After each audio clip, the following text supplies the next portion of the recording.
Bueno, muchachos, el trabajo consiste en tomar, en grupos de tres, tomar el mejor trabajo del grupo, del primer parcial, el que esté más completo.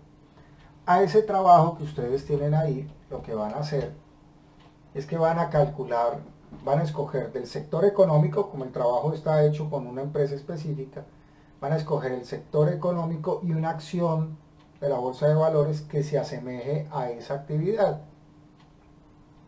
Si no encuentran ninguna, que es lo más probable, entonces cojan cualquiera. Pues los datos, el hecho es que sea algo académico, que ustedes puedan aprender a hacer la cosa. Entonces, ¿qué vamos a hacer? Van a calcular en grupos de tres, escogen el mejor trabajo, bajan todos los datos de la acción de los últimos 5 años, calculan el beta, entonces si ya lo hicieron, pues ahí ya tienen esa parte hecha, calculan el beta desapalancado, el beta apalancado ya lo tienen porque es el primer resultado, el beta desapalancado, y entonces ya con eso vamos a utilizar el cálculo de esa tasa interna de oportunidad que nos dé ahí para hacer el cálculo del proyecto. ¿Qué proyecto? Pues el mismo ejercicio que desarrollamos en la primera parte. Ese es, digamos, el complemento de lo que tienen que hacer. Y vamos a poner, ahorita vamos a hacer algunas apreciaciones, una simulación completa en la que van a coger las variables, van a calcular la desviación estándar, van a comparar si existe correlación entre las variables y a partir de ahí, digamos, hacen el análisis de sensibilidad de cada una de las variables, que fue lo que hicimos en la primera parte de la simulación, donde determinamos si yo varío en un 10%, qué tanto me afecta el resultado, si lo hago en un 30%. Y vamos a utilizar este modelo que tenemos acá, el que les mandé al WhatsApp, para poder hacer las simulaciones. ¿Cuántas simulaciones? Vamos a trabajar con 10.000 simulaciones, pero digamos, para poderlo hacer completo, hacen las 10.000 simulaciones, hacemos la gráfica, hacemos todo el análisis de los datos de, vuelvo y repito, el mejor trabajo. Esa es la primera parte. La segunda parte es un escrito. En ese escrito van a analizar cuál sería la forma más que se aproxima más a la realidad para calcular el costo promedio ponderado de la deuda. Recordemos que para calcular el costo promedio ponderado de la deuda, lo que debemos hacer es calcular la tasa efectiva anual de todos los valores, de todas las deudas que tengamos, que puede estar con tasa mensual, tasa trimestral, tasas eh, trimestral, en fin. Cada tasa de esas se puede pasar en términos efectivos anuales y se calcula el costo promedio ponderado de la deuda. Pero, ¿qué pasa si no lo hago con un costo promedio ponderado con tasas efectivas anuales, sino con las tasas nominales? Porque esa es otra forma, digamos, de calcularlo. Algunos teóricos lo dicen que debe hacerse así, otros sostenemos de que debe hacerse con la tasa efectiva anual. Pero ¿por qué se genera esa discrepancia en el cálculo? Se genera la discrepancia porque yo pago los intereses con la tasa nominal. ¿Por qué? Porque si yo debo 100 pesos y la tasa es del 2%, pues cada mes yo pago 2 pesos.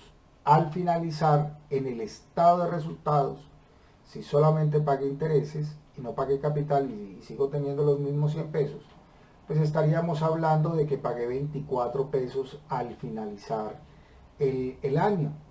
Y cuando uno mira los estados financieros aparecen 24 pesos, no aparece un valor diferente. Si yo tomo la tasa del 2% y la vuelvo efectiva anual, o sea, cojo la tasa del 2 y le sumo 1 y luego lo elevo a la 12, pues entonces ahí ya la tasa me va a cambiar y se me vuelve efectiva, como si yo solamente hubiera hecho un pago al finalizar el periodo. Y eso nos da, ya les digo cuánto da eso, y eso nos da una tasa del 27%. Eso quiere decir del 26.82. Eso quiere decir que en vez de 24 pesos es como si hubiera pagado 26,82.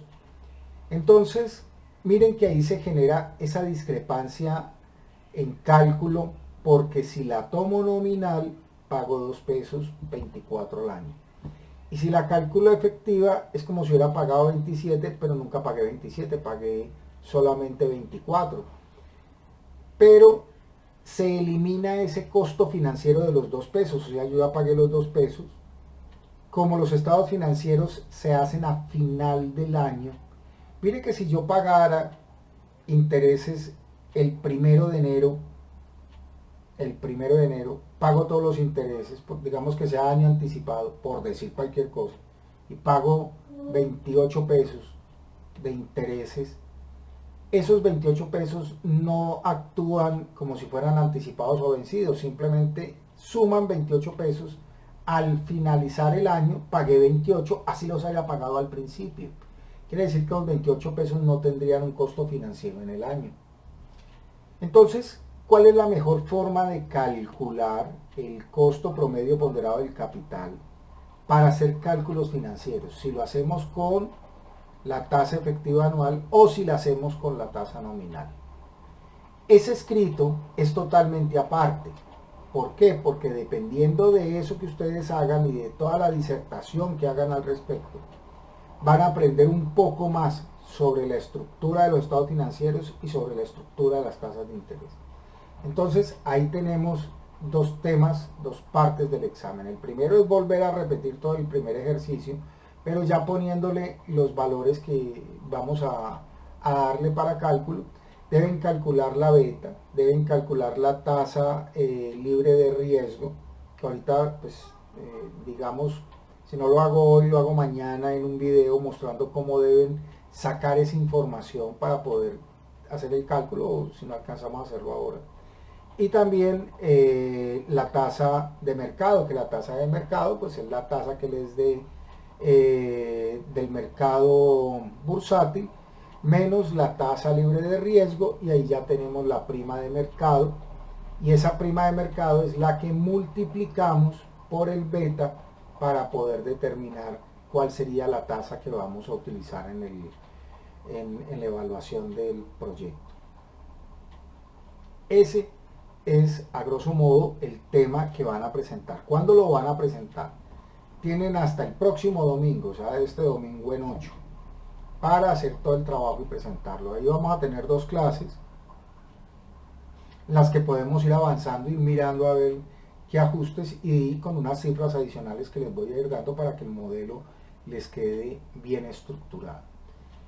Y mejorar a todos, porque solamente si hubo 2, no hubo 3 en diurno y nocturno, que hicieron un dashboard relativamente bueno que mostraba la información. Entonces aquí hay que mejorarlo un poco, presentar la información y tenerlo como muy claro para poderlo presentar y poder mostrar el cambio de las cifras en el dashboard, irlo mejorando sustancialmente.